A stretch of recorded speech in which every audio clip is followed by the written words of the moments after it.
Dieu. Et si nous vivons, c'était déjà préparé par Dieu. Mais lorsque Dieu trace un chemin pour quelqu'un, Dieu lui-même prend toutes les garanties. Parce qu'il sait que le chemin qu'il a tracé, il te fera arriver jusqu'à bon port. Comme notre but est arrivé jusque là où Dieu nous a demandé d'aller. Notre terminus est d'appartenir dans le royaume de Dieu. Il n'est rien lâché. Il n'est rien abandonné. Notre Dieu, lorsqu'il met quelque chose dans une personne, lorsqu'il ne décide pas sur cette personne, quel que soit ce que les gens vont faire, ils n'arriveront pas. Quel que soit ce que les gens vont décider, ils n'arriveront pas. Parce que celui qui a engagé n'a pas encore dit son dernier mot. Alléluia. Amen. Alléluia. Amen. Nous sommes les lames bien-aimés. Nous sommes de la décision de Dieu. Tel que tu es là, tu es de la décision de Dieu. Alléluia. Amen. Tu es de la décision de Dieu. C'est Dieu qui va décider de ton sort. Alléluia. Amen. Est-ce que je me fais comprendre? C'est Dieu qui va décider de ton sort. Ne te fie pas de ce qui se passe en toi actuellement. Ne te fie pas de ce que tu traverses aujourd'hui. Ne te fie pas de ce que tu vois, ce qui se passe dans ce monde. Ce n'est que des choses passagères. Mais Dieu qui t'a choisi, c'est de quel chemin qu'il te fait marcher. Alléluia. Alléluia. Alléluia. Alléluia. Alléluia. Amen. Puisque nous parlons de Paul, et nous parlons dans ce terme, la détermination. La détermination d'un engagement.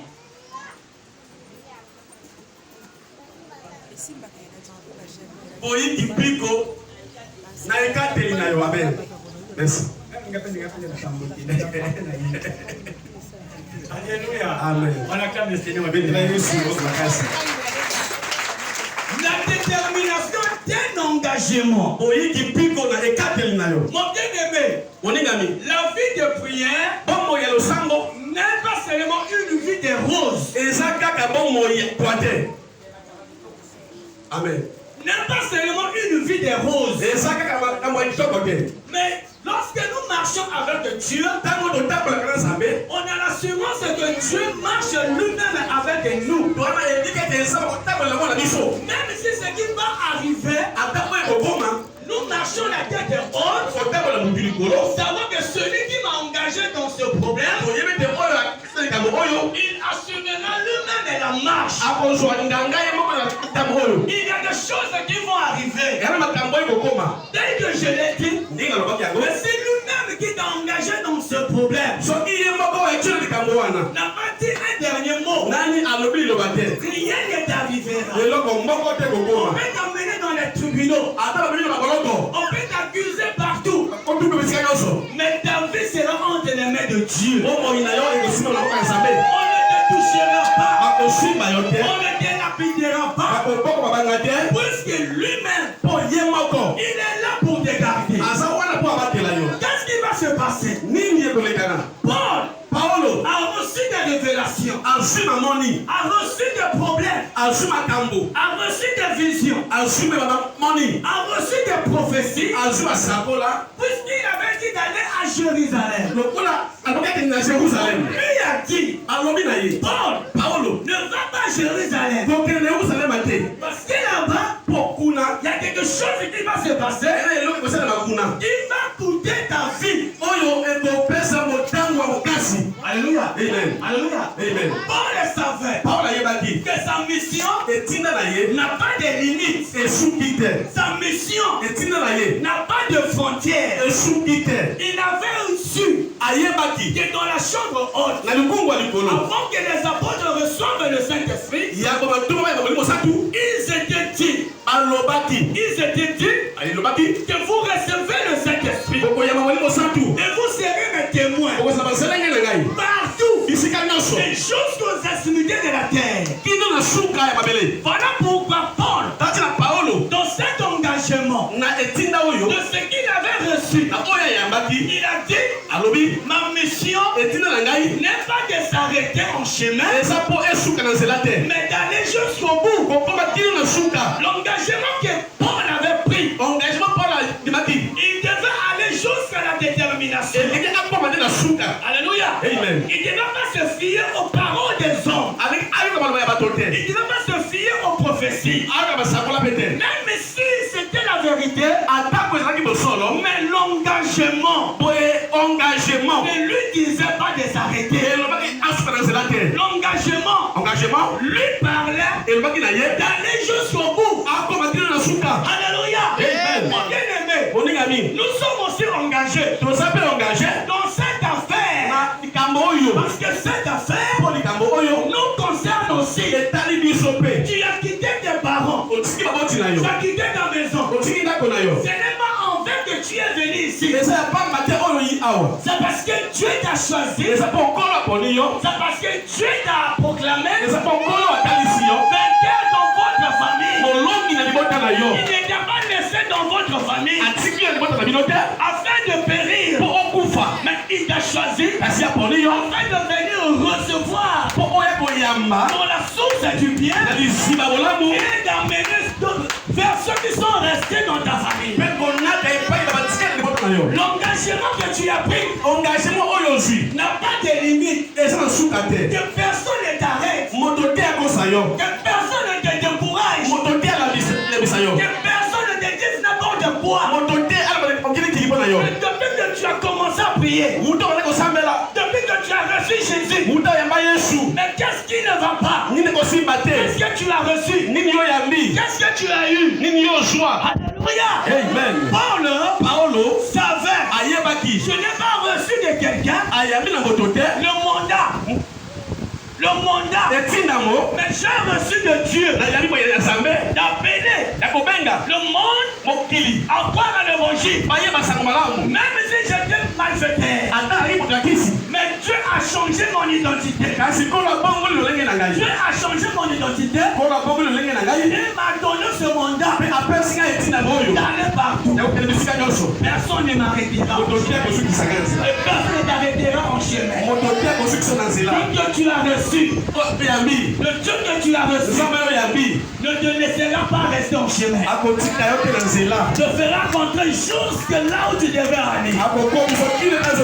Parce que la promesse que Dieu t'a fait n'est pas d'arrêter sur le chemin. Puisque ceux qui s'arrêtent en chemin ne connaissent pas leur engagement. Ne connaissent pas leur engagement en Christ. Celui qui connaît son engagement en Christ, quel que soit vous parlez de lui, quel que soit vous parlez mal de lui, quel que soit vous le critiquez, il ne vous regarde pas. Il regardera vers celui qui l'a engagé par le mandat qu'il a pris. Voilà pourquoi Paul, il a dit je dois rentrer à Jérusalem. Combien des enfants de Dieu prennent des engagements et qui s'arrêtent en chemin parce qu'on lui a parlé mal, parce qu'on l'a critiqué, parce qu'on l'a injurié. Il arrête la mission. Dieu ne prendra pas plaisir en toi. Alléluia. Dieu ne prendra pas plaisir en toi. La Bible dit, celui qui a mis la main dans la charrue. Et qu'il retourne en arrière. Quel sera sa sort dans son sort? Quel sera son sort? Lorsqu'on ne sera pas digne de Dieu, lorsque tu ne seras pas digne de Dieu, tu seras digne de qui? Alléluia. Puisque Dieu a dit, tu ne seras pas digne de moi. Toi qui as mis la main et la main dans la charrue, continue à mettre ta main.